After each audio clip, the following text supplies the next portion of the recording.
तो कहानी की स्टार्टिंग में हमें 3 हाई स्कूल स्टूडेंट्स को दिखाया जाता है जो कि बरसात के मौसम में तीनों साथ में घर जा रहे थे। लेकिन तभी इन तीनों को अचानक से एक दूसरी दुनिया में रेइनकार्नेट कर दिया जाता और इन लोगों के सामने एक राज्य का राजा बैठा होता है। राजा इन तीनों स्टूडेंट्स को बोलता है कि तुम हमारे हीरोज हो और हमारे राज्य के ऊपर डीमंस का खतरा मंडरा रहा है, तो तुम ही लोग हमारे राज्य को बचा सकते हो। और अपने राज्य की सलामती के लिए यहाँ पे राजा इन तीनों से सर झुकाकर हेल्प मांगता है। तो ये कहानी बहुत ही मजेदार है। शुरू से इस एनिमे को आपके सामने एक्सप्लोर करते हैं। तो कहानी की स्टार्टिंग में हम 2 स्टूडेंट काउंसिलर्स के मेंबर्स को देखते हैं जो कि दोनों साथ में कहीं जा रहे होते हैं। उनमें से एक लड़की होती है जिसका नाम हिनोकामी सुजुने होता है और उसके साथ यहाँ पे वाइस प्रेसिडेंट भी होता है जिसका नाम काजुकी होता है। और ये दोनों किसी इंपॉर्टेंट काम से साथ में जा रहे होते हैं और इन दोनों को साथ में देखकर यहाँ पे सभी स्टूडेंट सोचने लगते हैं शायद से ये दोनों पक्का एक दूसरे को डेट कर रहे होंगे। इसके बाद हम अपने मेन कैरेक्टर ओसातो को देखते हैं जो कि कहता है कि इस दुनिया में कुछ ऐसे लोग भी है जो कि काफी ज्यादा पॉपुलर हैं, लेकिन मैं इनसे थोड़ा अलग हूँ। मैं एक हाई स्कूल नॉर्मल स्टूडेंट हूँ। इसके बाद ओसातो थोड़ा आगे जाता है जहाँ पर उसे एक चिड़िया का घोंसला दिखाई देता है जो कि जमीन पे गिर गया था। तो इसके अगले सीन में हम देखते हैं कि ओसातो उस चिड़िया के घोंसले को उसके सही जगह पे रख देता है। इसके बाद स्कूल की छुट्टी हो जाती है और ओसातो घर जाने के लिए रेडी हो जाता है, लेकिन तभी वो नोटिस करता है कि बाहर तो काफी जोर की बारिश हो रही है और ओसातो यहाँ पे अपना छाता भी नहीं लेकर आया था। जिसके बाद वो अपने मन में सोचता है कि अगर यहाँ पे बारिश नहीं रुकी तो उसे यहीं पे रुकना पड़ेगा या फिर भीग कर घर जाना पड़ेगा। तभी ओसातो की नजर एक छाते के ऊपर पड़ती है। ओसातो सोचता है कि क्या मुझे इसे ले लेना चाहिए या फिर मुझे नहीं लेना चाहिए। जिसके बाद ओसातो डिसाइड करता है कि वो यहाँ पे उस छाते के ओनर के आने का इंतजार करेगा। तभी वहाँ पे सुजुने आ जाती है जो कि ओसातो को कहने लगते कि क्या तुम अपना छाता भूल गए हो। तभी यहाँ पे सुजुने कहते हैं कि तुम्हें पता है ना कि स्कूल बंद होने का समय हो गया। जिसपे यहाँ पे ओसातो कहता है कि मुझे माफ करना, हाँ मुझे पता है, मैं यहाँ से जाने ही वाला था। जिसके बाद ओसातो यहाँ से जाने लगता है। तभी यहाँ पे उसे सुजुने रोकती है और कहने लगते है कि मैं स्टूडेंट काउंसिलर की एक मेंबर हूँ, तो मैं इस तरीके से तुम्हें नहीं जाने दे सकती। और इतने में यहाँ पे काजुकी भी आ जाता है जो कि उसे कहता है कि तुम मेरा छाता ले सकते हो। और इसके बाद यहाँ पे काजुकी ओसातो को एक छाता दे देता है। ओसातो काजुकी से पूछता है कि अब तुम कैसे जाओगे। जिसपे काजुकी कहता है कि मैं अपने पास एक एक्स्ट्रा छाता रखता हूँ, क्या पता मेरे को उसकी कभी भी जरूरत पड़ जाए। इसके बाद यहाँ पे काजुकी सुजुने से पूछता है कि क्या ये लड़का तुम्हारा दोस्त है। जिसपे यहाँ पे सुजुने बताते कि ओसातो बस मेरा एक क्लासमेट है। अब ये सुनकर यहाँ पे अपना बंदा एकदम शॉक्ड, क्योंकि स्टूडेंट काउंसिलर की एक मेंबर उसको जानती है कि वो उसी की क्लास में पढ़ता है, क्योंकि हम दोनों ने एक क्लास में रहते हुए आज तक बात नहीं करी, लेकिन सुजुने मेरा नाम जानती है। अब इसके बाद ये तीनों साथ में घर जाने लगते हैं। तभी इन लोगों के बीच में बात चलती है और ये तीनों कहने लगते हैं कि अब से हम तीनों एक दूसरे को अपने फर्स्ट नेम से बुलाएंगे। और इसके बाद यहाँ पे इन तीनों का एक दूसरे से इंट्रोडक्शन हो जाता है। तभी यहाँ पे ओसातो अपने मन में सोचते कि मैं इन 2 पॉपुलर स्टूडेंट के साथ घर जाऊंगा तो सभी बच्चे मेरे से जेलस होंगे।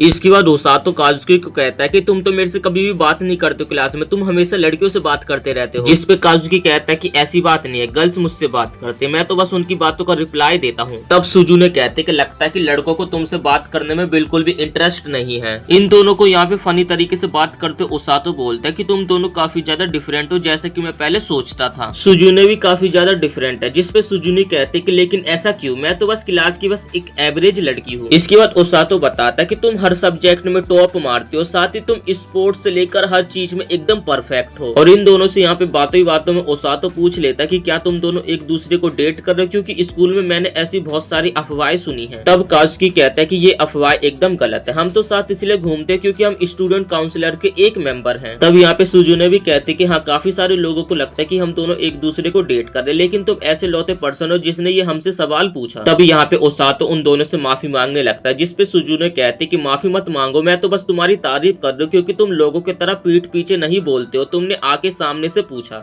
इसके बाद वो लोग आगे बढ़ने लगते हैं। तभी सुजुने यहाँ पे ओसातो से पूछने लगती है क्या तुम्हारे फ्यूचर्स के लिए कुछ प्लान्स हैं। जिसपे यहाँ पे ओसातो कहता है कि नहीं मेरे तो नहीं है, क्या तुम्हारे हैं। तब यहाँ पे सुजुने कहते कि मेरे भी नहीं है। और ये सुनकर यहाँ पे ओसातो एकदम शॉक्ड हो जाता है। सुजुने तब बताने लगती कि मेरे पास कुछ भी ऐसी चीज नहीं है जिसे मैं अचीव करने की कोशिश करूँ, क्योंकि मैं जिस भी चीज को अचीव करने की कोशिश करती हूँ मैं उसे बहुत जल्दी अचीव कर लेती हूँ, और इसलिए कभी कभार मुझे ऐसा लगता है कि आखिर मैं इस दुनिया में करने के लिए क्या आई हूँ। ये सुनकर यहाँ पे ओसातो शॉक्ड हो जाता है और अपने मन में सोचता है कि इसकी मन की बातें कितनी ज्यादा डिफरेंट है। इसके बाद तभी यहाँ पे काजुकी और सुजुने को एक बैल की आवाज सुनाई देने लग जाती है, लेकिन यहाँ पे ओसातो को तो कोई भी बैल की आवाज सुनाई नहीं दे रही थी। वो उन दोनों से बोलता है कि आखिर तुम दोनों यहाँ पे अचानक से क्यों रुक गए। जिसपे सुजुने यहाँ पे ओसातो को कहती है कि क्या तुम्हें किसी बैल की आवाज सुनाई नहीं दे रही। और तभी उनके नीचे से यहाँ पे एक पीली सी रोशनी चमकने लगती है और वो लोग अब यहाँ पे दूसरी दूसरी दुनिया में रेइनकार्नेट होने वाले। लेकिन यहाँ पे सुजुने तो काफी ज्यादा खुश हो रही थी क्योंकि उसने काफी सारी किताबें पढ़ा है और उसे ये पता है कि अगर हमारे सामने ऐसा कुछ होता तो हम एक फैंटेसी दुनिया में रेइनकार्नेट हो जाते हैं। और यहाँ पर भी ऐसा ही होता है, ये तीनों यहाँ पर अचानक से गायब हो जाते हैं।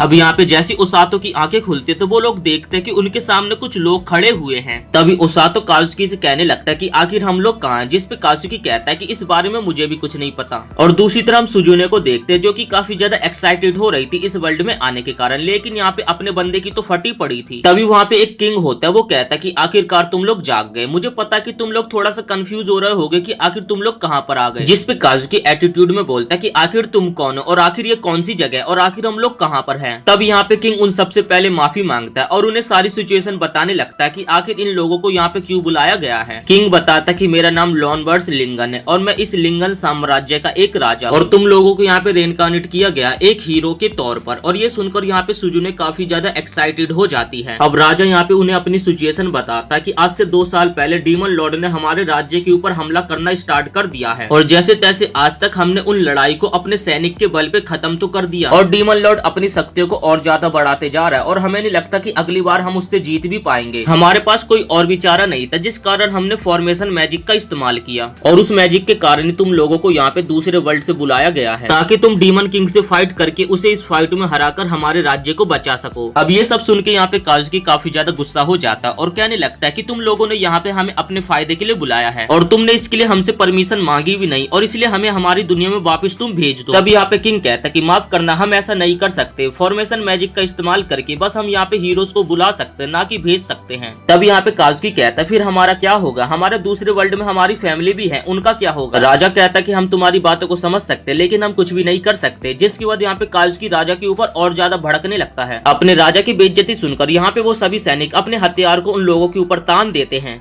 तभी यहाँ पे ओसातो काजुकी को रोकता है और कहने लगता है कि तुम्हारा शुक्रिया, तुमने हमारे बारे में इतना सोचा, लेकिन यहाँ पे कुछ भी करने का कुछ भी फायदा नहीं है। तब यहाँ पे ओसातो की बात सुनकर काजुकी भी एकदम शांत हो जाता है। इसके बाद यहाँ पे राजा आता है जो कि काजुकी के सामने अपना सर झुकाकर बैठ जाता है और कहता है कि मुझे माफ करना, लेकिन मैं किसी न किसी कीमत पे आप लोगों को यहाँ से भेजने का कोई न कोई उपाय जरूर निकाल लूंगा, लेकिन प्लीज आप लोग अपनी ताकत का यूज करो और हमारी मदद करो हीरोज के तौर पर। और यहाँ पर सभी लोग सर झुकाकर उनसे हेल्प मांगने लगते हैं। तब यहाँ पे सुजुने बोलते, लेकिन ये तो बताओ आप लोग हमें हीरो क्यों बोल रहे, क्योंकि आप लोगों को तो हमारे बारे में कुछ भी पता नहीं है। तब यहाँ पे किंग कहता है कि इसका जवाब बस बेल्सी देगी और उन लोगों के सामने यहाँ पे एक लड़की आ जाती है। बेल्सी बताते हैं कि हीरो समनिंग मैजिक उन लोगों के लिए होता है जिनके अंदर हीरो बनने का पोटेंशियल होता है। जब तुम लोगों को सम्मन किया जा रहा था तो तुम लोगों को वहाँ पे एक बैल की आवाज सुनाई दे रही होगी, इसका मतलब यह है कि तुम हीरो बनने के लिए एकदम परफेक्ट हो। तब यहाँ पे सुजुने और काजुकी कहते हैं कि अच्छा वो बैल की आवाज इसलिए हमें सुनाई दे रही थी। तभी वो लोग पीछे मुड़कर ओसातो की तरफ देखने लगते और कहने लगते लेकिन तुम्हें तो किसी बैल की आवाज सुनाई नहीं दे रही थी। अब ये सुनकर यहाँ पे ओसातो को याद आता है और वो कहने लगता हाँ सच में मुझे बैल की आवाज सुनाई नहीं दे रही थी। और ये सुनकर ओसातो को लगता है कि शायद से वो गलती से यहाँ पर आ गया। जिसके बाद यहाँ पे बेल्सी कहते कि फिक्र करने की कोई भी जरूरत नहीं है, मैं इस क्रिस्टल बॉल का इस्तेमाल करके तुम्हारी सभी मैजिक एबिलिटीज को चेक कर लूंगी। इसके बाद यहाँ पे काजुकी ओसातो को कहता है कि तुम्हें बिल्कुल बुरा नहीं लग रहा, ये लोग यहाँ पे तुम्हारी परमिशन के बिना तुम्हें लेकर आ गए, लेकिन तुम यहाँ पे एकदम शांत खड़े हुए हो। तब यहाँ पे ओसातो मुस्कुराते हुए कहता है कि आखिर हम इसमें कर ही क्या सकते, जो हो गया सो हो गया, लेकिन हमें उस बात पे फोकस देना चाहिए कि हम आगे क्या करने वाले हैं। इसके बाद हम यहाँ पे सुजुने को देखते हैं जो कि उस क्रिस्टल के ऊपर हाथ रख देती है और तब यहाँ पे एक पीली रोशनी चमकने लगती है और उस लाइट को देखकर बेला कहने लगते कि तुम्हारे अंदर थंडर मैजिक की एबिलिटी है। और ये सुनकर यहाँ पे सुजुने काफी ज्यादा खुश हो जाते और अपने आप को एक फेरी समझने लगती है। अब यहाँ पे काजुकी अपना हाथ रखता है और उसके बाद यहाँ पे क्रिस्टल एकदम व्हाइट चमकने लगता है।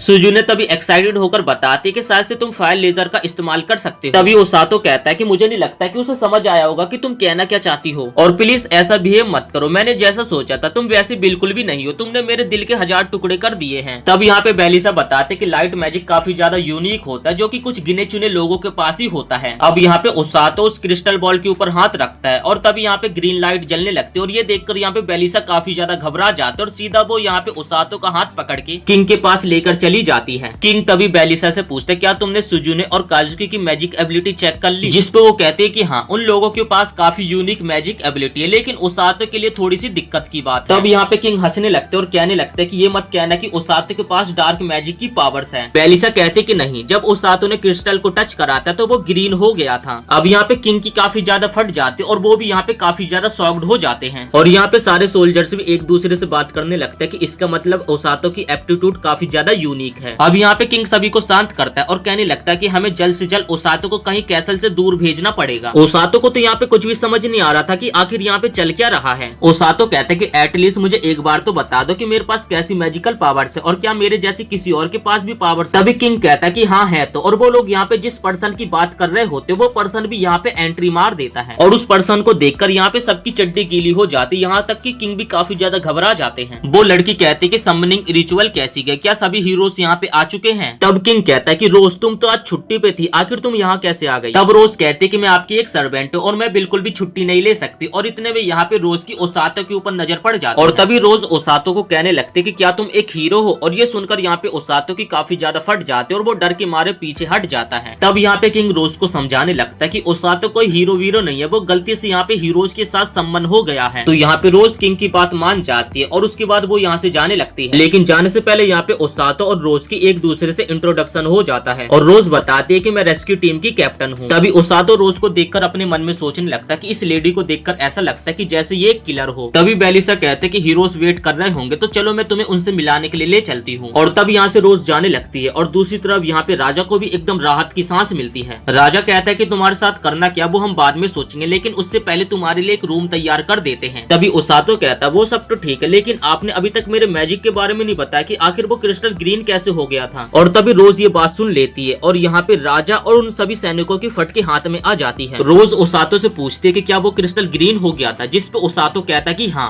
तभी रोज कहते कि महाराज मैं इस लड़के को अपने साथ लेकर जा रही हूँ। ये सुनकर यहाँ पे किंग काफी ज्यादा घबरा जाता है और वो बेलिसा को कहता है कि जल्दी से ओसातो को रोज से दूर भेजो, और वो भी यहाँ पे मान जाते हैं और ओसातो को एक बबल के अंदर कैद करके राज्य से दूर भेजने लगती है। ये देखकर रोज भी काफी ज्यादा एक्साइटेड हो जाते हैं और उसके बाद वो ओसातो के पीछे भागकर जाते हैं और यहाँ पे ओसातो को पकड़ लेती है और उसे अपने साथ लेकर चली जाती है। अब यहाँ पे अगले सीन में हम देखते कि बेलिसा सुजुने और काजुकी को इन सारी चीजों के बारे में बताती है। तब यहाँ पे काजुकी कहता है कि इसका मतलब ओसातो खतरे में है, जिस पे यहाँ पे बेलिसा कहती है कि नहीं नहीं वो खतरे में तो नहीं है, बस वो कैसल से दूर रहेगा। जब उसने क्रिस्टल को टच करा था तो वो ग्रीन जलने लगा था। इसका मतलब ये है कि ओसातो के अंदर हीलिंग मैजिक की एबिलिटीज है और ये मैजिक काफी ज्यादा रेयर होते हैं और रोज भी उन्हीं में से एक है और वो ओसातो को भी एक हीलर बनाना चाहते। इसके बाद हम एक लड़की को देखते हैं जो कि यहाँ पे रोज को ही देख रही। तब यहाँ पे सुजुने कहते अगर ऐसी बात है तो ओसातो तो खतरे में तो है ही नहीं, तो फिक्र की कोई भी बात नहीं है। अब यहाँ पे अगले सीन में हम देखते कि रोज ओसातो को यहाँ पे बताती कि तुम एक हीलिंग मैजिशियन बन सकते हो और तुम्हारे अंदर इसका पोटेंशियल है, इसलिए मैं तुम्हें यहाँ पर लेकर आई हूँ और आज से यही तुम्हारा घर है। और तभी वो यहाँ पे अपने और भी साथियों को बुलाते जो कि एकदम खूंखार दरिंदों की तरह दिखते हैं। रोज उन सभी को बताते कि यह तुम्हारा एक नया टीम मेंबर, इसका तुम अच्छे से ख्याल रखना। तभी यहाँ पे ओसातो की उन सभी को देखकर काफी ज्यादा फटने लगती है और उसके बाद वो लोग यहाँ पे एक एक करके ओसातो को अपना इंट्रोडक्शन देने लगते हैं। रोज देखती कि ओसातो काफी ज्यादा डर गया, जिस कारण वो उन सभी को लात मार के साइड करती है। रोज तभी ओसातो को बताती कि ये लोग कोई हीलर्स नहीं है, ये लोग मेरे सपोर्टर्स और मेरे अलावा यहाँ पे 2 और हीलर्स हैं और वो लोग कहीं बाहर काम से गए हैं, इसलिए मैं तुम्हें ट्रेन करूंगी और ये ट्रेनिंग काफी ज्यादा टफ होगी, इसलिए आज तुम मजे से खाओ पियो और मौज करो। इसके बाद हम अगले सीन में देखते हैं कि यहाँ पे ओसातो अपने रूम में मजे से घोड़े बेच के सोने लगता है।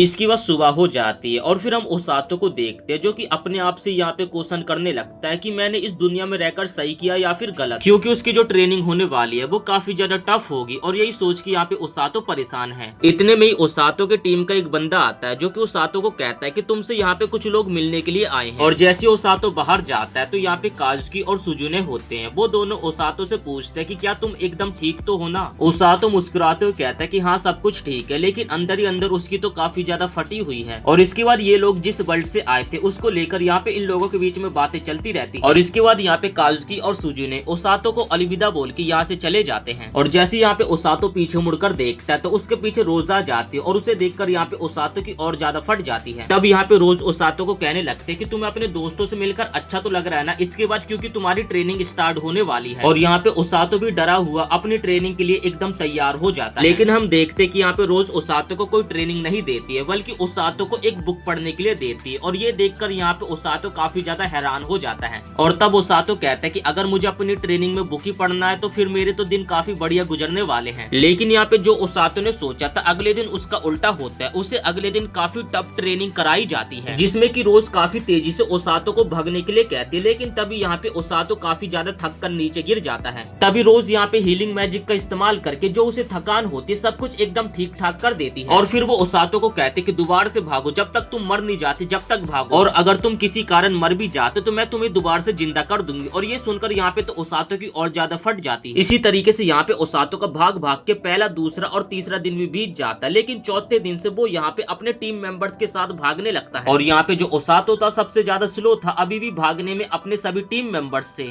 और ऐसे यहाँ पे ओसातो को भागते भागते उसका चौथा, पांचवा दिन भी खत्म हो जाता है और आती है अब छठे दिन की बारी। छठे दिन पे ओसातो को रोज बारिश में भगवाती है और यहाँ पे भाग भाग के ओसातो का पैर फिसल जाता है और वो यहाँ पे जमीन पे नीचे गिर जाता है। तभी यहाँ पे ओसातो नोटिस करता है कि इस ट्रेनिंग का कुछ फायदा तो हुआ और देखते हैं हम यहाँ पे कि ओसातो की हीलिंग मैजिक एबिलिटी जागने लगी। और इसी तरीके से यहाँ पे छठा, सातवां और आठवां दिन भी बीत जाता है, लेकिन यहाँ पे अभी भी ओसातो कुत्तों की तरह पिट रहा था। कभी ओसातो को रोज जोर की लात मारती तो कभी उसे आसमान में उठाकर पटक देती तो कभी उसके साथ और भी अलग तरीके का कांड करती। लेकिन यहाँ पे इन सब का एक फायदा था क्योंकि यहाँ पे ओसातो को अपना हीलिंग मैजिक इस्तेमाल करना आ गया था और ये देखकर ओसातो हैरान हो जाता और उसकी जो चोटें भी थी वो भी हील होने लगी थी। लेकिन 10वें दिन तक आते आते यहाँ पे ओसातो की स्पीड बढ़ चुकी थी और वो अपने टीम मेंबर्स के बराबर भाग पा रहा था।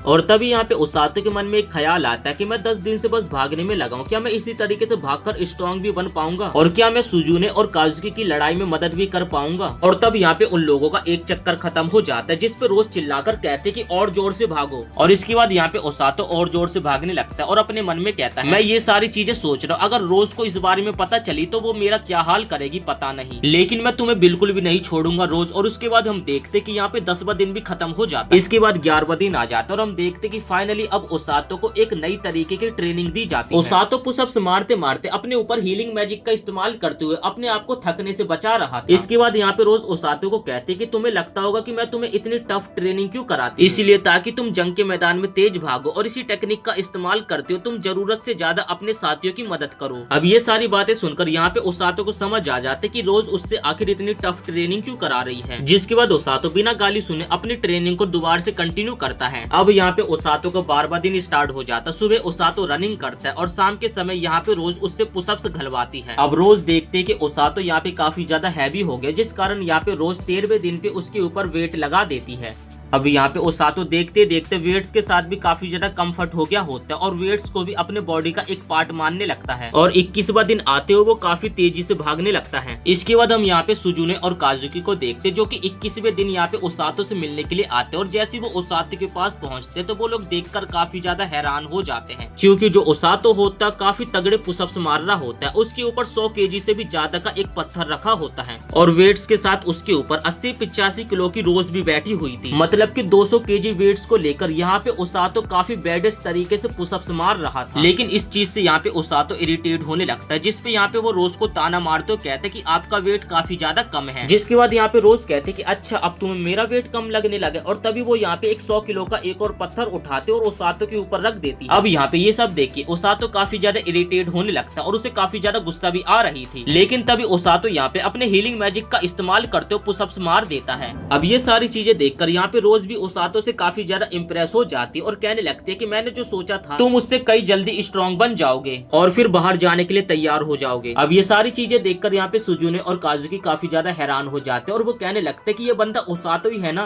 तभी जो यहाँ पे सुजुने थी वो ओसातो के मसल्स को देखकर काफी ज्यादा इम्प्रेस हो जाती है, क्योंकि आप लोग तो जानते कि ओसातो ने कितनी कठिन ट्रेनिंग के बाद ऐसी बॉडी गेन करी। अब यहाँ पे इन सब के साथ राजकुमारी सीरिया भी आई होती जो कि काफी ज्यादा हैरान होती है। लेकिन इनके साथ यहाँ पे एक सिपाही होता है जो कि काफी ज्यादा गुस्सा होने लगता है और वो जाके रोज की कॉलर पकड़ लेता है और वो सैनिक रोज को कहता है कि तुम हमारे हीरोज के साथ इतना खतरनाक व्यवहार नहीं कर सकती। तब यहाँ पे रोज कहती है कि तुम पागल जैसी बातें मत करो सिग्निंग, ये जो लड़का काफी ज्यादा अमेजिंग है और ये लड़का आगे चल के काफी ज्यादा स्ट्रॉन्ग बनेगा और इस लड़के को मैं अपना राइट हैंड बनाऊंगी। अब ये सब सुन के ओसातो कहता है कि ये जो मैंने स्ट्रॉन्ग बनने की कोशिश करी कहीं मैंने कुछ ज्यादा तो नहीं कर दिया, क्योंकि रोज मुझे अपना राइट हैंड बनाना चाहती है। इसके बाद रोज ओसातो को कहते कि तुम अपनी ट्रेनिंग खत्म कर लेना और उसके बाद खाना खाते समय तुम अपने दोस्तों से भी मिल सकते हो। तो इसके बाद यहाँ से ओसातो अपने दोस्तों के साथ चला जाता है। इसके कुछ देर बाद हम देखते कि ये सभी एक पेड़ के नीचे बैठे हुए थे। तभी यहाँ पे काजुकी ओसातो को बताता है वो जो बंदा हमारे साथ आया था वो इस जगह का सेनापति है और उस बंदे का नाम है सिग्लिस, जो कि बहुत ही ज्यादा जाबाज है।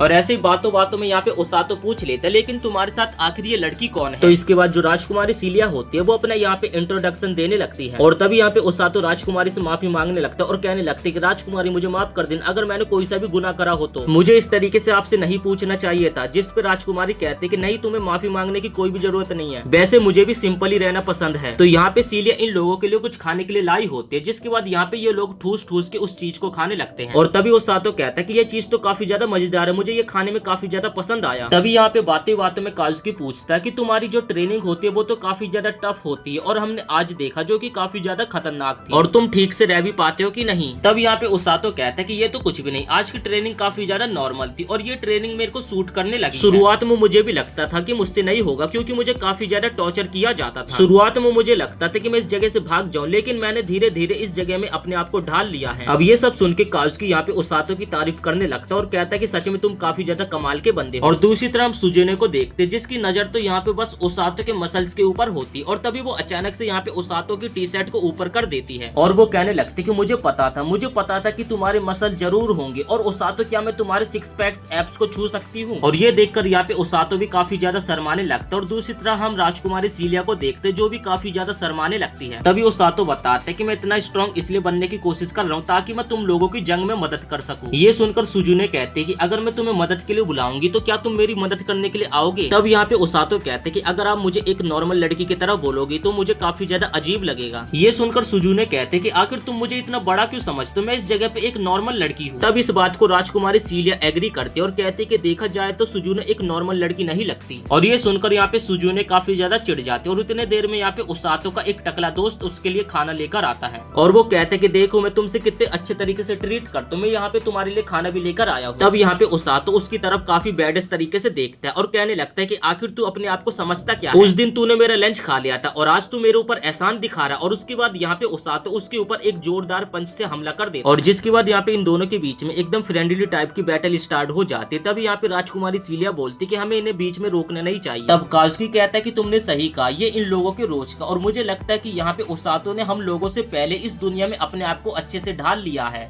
ये सब देखने के बाद काजुकी कहता है कि अब मैं जा रहा हूँ पहाड़ों में ट्रेनिंग करने के लिए। इसके बाद यहाँ से सुजुने भी जाने लगती है, लेकिन वो पीछे मुड़कर पहले ओसातो की तरफ देखती है और कहती है कि मुझे पता है कि तुम जंग के मैदान में हमारी जरूर मदद करोगे। इसके बाद सीन शिफ्ट होता है और हम ओसातो को देखते जो कि गर्म पानी से बात ले रहा था और वो तभी यहाँ पे सुजुने की हरकत को सोचने लगता है कि आखिर सुजुने ने ऐसा क्यों करा। तब यहाँ पे ओसातो भी कहता है कि ट्रेनिंग करने का कुछ फायदा हो रहा, मैं क्योंकि देखते देखते काफी ज्यादा स्ट्रॉन्ग बनते जा रहा हूँ और हीलिंग मैजिक भी मैं काफी अच्छा यूज करने लगा हूँ, लेकिन मुझे सुजुने और काजुकी की मदद करने के लिए और ज्यादा स्ट्रॉन्ग बनना पड़ेगा। इसके बाद सुबह हो जाती है। रोज सुबह उठते ही ओसातो को एक बैग फेंक कर मारती है और कहती है कि चलो मेरे पीछे। और यहाँ पे ओसातो के टीम के बंदे ओसातो की तरफ देखकर कहते हैं कि लगता है कि समय आ चुका, लेकिन यहाँ पे ओसातो को कुछ भी समझ नहीं आ रहा था कि किस चीज का समय आ गया है। इसके बाद हम देखते कि रोज ओसातो को एक जंगल के बहुत बड़े खाई के पास लेकर खड़ा कर देती है और फिर रोज कहती है कि इसके आगे तुम्हारी एक तगड़ी ट्रेनिंग स्टार्ट होगी। रोज कहते है कि तुम्हें जंगल के अंदर जाकर एक ग्रिजली बियर को हराना पड़ेगा। ये सुनकर ओसातो यहाँ पे काफी ज्यादा घबरा जाता है और कहने लगता है कि आखिर मैं ग्रिजली बियर को कैसे हरा पाऊंगा, वो काफी ज्यादा ताकतवर होता है। जिसके बाद यहाँ पे रोज कहते कि अब तुम इतने ज्यादा ताकतवर हो चुके हैं कि तुम एक ग्रिजली बियर को तो हरा ही दोगे। तब यहाँ पे ओसातो रोज से जान की भीख मांगने लगता है, जिसपे यहाँ पे रोज कहते कि तुम लातों के भूतों बातों से तो नहीं मानोगे। और उसके बाद यहाँ पे रोज ओसातो के कॉलर पकड़ती है और उसे उठाकर जंगल में फेंक देती है। तो रोज के फेंके जाने से यहाँ पे ओसातो काफी ज्यादा जोर जोर से चिल्लाने लगता है और उसके बाद वो जमीन से टच होने वाला होता है, लेकिन उससे पहले वो अपनी हीलिंग मैजिक का इस्तेमाल करता है और फिर जमीन पे एकदम सही सलामत लैंड हो जाता है। अब जंगल के अंदर आ जाने के बाद यहाँ पे ओसातो रोज की कई बातों को याद करने लगता है कि उसे एक ग्रिजली बियर को हराना है। और फिर ओसातो कहता है कि चाहे कुछ भी हो जाए मैं उस ग्रिजली बियर को तो जरूर हरा दूंगा, क्योंकि चाहे कुछ भी हो वो ग्रिजली बियर रोज से तो ज्यादा ताकतवर नहीं होगा। वही चीज सोचकर यहाँ पे ओसातो आगे बढ़ने लगता है। तभी तभी झाड़ियों के पीछे से एक ग्रिजली बियर आ जाता, जिसे देखकर यहाँ पे ओसातो की फटके हाथ में आ जाती है। यहाँ पे ओसातो हिम्मत करके उस ग्रिजली बियर से लड़ने के लिए तैयार हो जाता, लेकिन तभी अचानक से यहाँ पे 2 और बियर हो जाते और टोटल यहाँ पे 3 बियर आ गए। अब 3 बियर से तो यहाँ पे ओसातो लड़ नहीं सकता था, जिसके कारण उसके पास भागने के अलावा कोई और चारा नहीं था। और तभी यहाँ पे ओसातो काफी डरते हुए कुत्ते की तरह भाग रहा था। उसे पता नहीं था कि सामने एक झरना और वो यहाँ पे झरने में गिर जाता है। अब जिस कारण पानी में गिरने के कारण यहाँ पे ओसातो की उन ग्रिजली बियर से जान बच जाती है। इसके बाद शाम हो जाती है। ओसातो अपने कपड़े सुखाता और रात की चांदनी में वही जंगल के अंदर सो जाता है। और यहाँ पे ओसातो के पास एक चाकू होता है, जिसकी मदद से वो पेड़ों के ऊपर मार्किंग कर देता ताकि वो एक ही जगह पे बार बार ना भटके। और इसके बाद ओसातो उन ग्रिजली बियर्स का घर जंगल के अंदर ढूंढने लगता है, लेकिन इसी दौरान तभी एक काला रंग का घायल खरगोश ओसातो के सामने आ जाता है। खरगोश को घायल देखकर यहाँ पे ओसातो उसकी मदद करने के बारे में सोचता है और उसके बाद वो अपने हीलिंग मैजिक का इस्तेमाल करके उसकी चोट को एकदम ठीक कर देता है। जिसके बाद वो जो खरगोश होता है वो फ्रेंडली हो जाता है और ओसातो का पीछा करने लगता है। और यहाँ पे ओसातो ग्रिजली बियर्स का ठिकाना ढूंढ रहा था और वो नहीं चाहता था कि उसके चक्कर में ये नन्ही सी जान मारी जाए, तो ये उसे भगाने लगता है। अब यहाँ पे ओसातो के काफी ज्यादा मना करने के बाद भी वो खरगोश मानता नहीं है। तभी यहाँ पे ओसातो उस खरगोश से लास्ट में पूछ ही डालता है, तुम जंगल में रहते हो तो तुम्हें ये तो पता होगा कि आखिर उन ग्रिजली बियर्स का ठिकाना कहाँ पर है। अब यहाँ पे खरगोश को तो ग्रिजली बियर्स का ठिकाना पता होता है, जिसके बाद वो यहाँ पे ओसातो की मदद करने लगता है उसे ग्रिजली बियर्स के ठिकाने तक ले जाने के लिए। और फाइनली यहाँ पे ओसातो उन ग्रिजली बियर्स के ठिकाने पे आ जाता है, जहाँ पर हम देखते कि वो बियर्स आराम से घोड़े बेच के सो रहे थे। और यहाँ पे ओसातो काफी ज्यादा खुश हो जाता उन ग्रिजली बियर्स के हंसते खेलते परिवार को देखकर, और उसका बिल्कुल भी मन नहीं कर रहा था कि वो इन्हें मारे। और ऐसे ही ओसातो को काफी दिन बीत जाते और वो रोजाना यहाँ पे ग्रिजली बियर्स को देखने के लिए आता है। और वो एक अच्छे मौके की तलाश में रहता है, जब उसे मौका मिलेगा तो उनमें से एक ग्रिजली बियर को मार देगा। लेकिन दूसरी तरफ उसका ये भी मन करता है इन ग्रिजली बियर्स को ना मारे, क्योंकि उनका एक हंसता खेलता परिवार है और वो इस बारे में रोज से बात करेगा कि वो उसे ना मारे। और ऐसे ही जंगल में भटकते एक दिन ओसातो एक शांत तालाब का पानी पी लेता है और उसके बाद हम देखते हैं कि यहाँ पे ओसातो का पेट दर्द होने लगता है और उसके पेट में फूड पॉइजनिंग हो जाती है, जो कि उसके हीलिंग मैजिक से भी बिल्कुल भी ठीक नहीं हो रहा था। ये देखकर उस खरगोश को ओसातो की टेंशन होने लगती है, जिसके बाद वो ओसातो को एक प्योर तालाब के पानी के पास लेकर जाता है। और यहाँ पे इस तालाब का पानी पीने के बाद ओसातो का पेट दर्द भी एकदम ठीक हो जाता है। तभी यहाँ पे उस खरगोश को कुछ गड़बड़ का एहसास होता है और उसके बाद वो यहाँ पे ओसातो को एक पेड़ के ऊपर चढ़ने के लिए कह देता है। और तभी हमें पता चलता है कि वो खरगोश किस चीज से डर रहा था। वो यहाँ पे एक बहुत बड़े पाइथन से डर रहा था, जो कि यहाँ से गुजरने लगता है। और उस पाइथन को यहाँ पे जंगल में देखकर ओसातो की भी एकदम सिट्टी पिट्टी गुल हो जाती है। उसे कुछ भी समझ नहीं आता कि आखिर वो क्या करे। और यहाँ पे ओसातो के मन में चलने लगता कि आखिर ये जानवर क्या, इस जानवर के बारे में तो मैंने किताब में भी नहीं पढ़ा। और फिर ओसातो अपने मन में कहता है कि मुझे इस जानवर से बिल्कुल भी पंगा नहीं लेना चाहिए। और उसके बाद ओसातो पहुंच जाता है ग्रिजली बियर्स के ठिकाने के ऊपर। और यहाँ पे ओसातो सोचने लगता आज एक न एक वो ग्रिजली बियर्स को मार ही देगा और उसके बाद यहाँ पे उसका मिशन कंप्लीट हो जाएगा। और तभी हम देखते हैं कि जंगल में बारिश स्टार्ट हो जाती है और ओसातो ग्रिजली बियर्स को मारने के लिए उनके ठिकाने पे जाने लगता है। तभी वो खरगोश आज ओसातो को रोकने लगता, पता नहीं क्यों। तब यहाँ पे खरगोश की बात मानते हो ओसातो बारिश रुकने का इंतजार करने लगता और कहता है कि मैं उसके बाद ग्रिजली बियर्स के ठिकाने पर जाऊंगा। अब जैसे यहाँ पे बारिश रुकती है ओसातो निकल जाता है ग्रिजली बियर्स के ठिकाने के पास और वो सोचने लगता आज जैसे तैसे वो एक न एक ग्रिजली बियर को तो मार ही देगा। अब जैसे वो ग्रिजली बियर्स के ठिकाने तक पहुंचता है तो वो देखकर काफी ज्यादा हैरान हो जाता है, यहाँ पे ग्रिजली बियर्स को तो किसी और ने मार दिया था। अब ऐसा दर्दनाक मंजर देखकर यहाँ पे ओसातो ग्रिजली बियर्स की फैमिली को लेकर थोड़ा बहुत सिंपैथी दिखाने लगता है। और यहाँ पे ओसातो सोचने लगता है कहीं ना कहीं ये उसी पाइथन का काम है। और यहाँ पे ओसातो ये सोचकर काफी ज्यादा गुस्सा हो जाता है और वो कहता है कि ये मेरा शिकार था, तुमने ये बहुत ही गलत करा। अब मैं तुम्हें जान से मारकर इन ग्रिजली बियर्स की मौत का बदला लूंगा। अब यहाँ पे जो छोटा ग्रिजली बियर था जो कि काफी ज्यादा रो रहा था क्योंकि उसकी आंखों के सामने उसके माता पिता को उस पाइथन ने मार दिया था। सीन शिफ्ट होता है और हम काजुकी और सुजुनो को देखते जो कि ओसातो की फिक्र करते हुए उनके बेस तक आ जाते हैं, जहाँ पर उन्हें पता चलता है कि ओसातो 10 दिनों से बेस पर आया ही नहीं है और उसे रोज ने ट्रेनिंग करने के लिए भेजा हुआ है। अब यहाँ पे काजुकी काफी ज्यादा चिंता करने लगते हैं कि ओसातो 10 दिनों से बेस पर आया ही नहीं है और किसी को भी उसकी फिक्र नहीं है। तब यहाँ पे एक और दूसरा बंदा होता है जो कि कहता है कि पता नहीं यहाँ पे जो भी कुछ होता है वो रोज के कहने पर होता है और उसके खिलाफ यहाँ पे कोई भी नहीं जा सकता। अब ये लोग ओसातो से तो नहीं मिले थे, जिसके बाद बाद ये लोग निराश होकर यहाँ से जाने लगते हैं। तभी यहाँ पे सुजी ने काजुकी को कहते कि आखिर तुम इतनी ज्यादा चिंता क्यों कर रहे हो, तुम्हें ओसातो के ऊपर भरोसा रखना चाहिए। तब यहाँ पे काजुकी कहता है कि हाँ मैं जानता हूँ, मुझे उसके ऊपर पूरा भरोसा, लेकिन उसको लेकर मुझे थोड़ी बहुत तो चिंता होती है और तुम्हें भी तो उसकी चिंता होती होगी ना।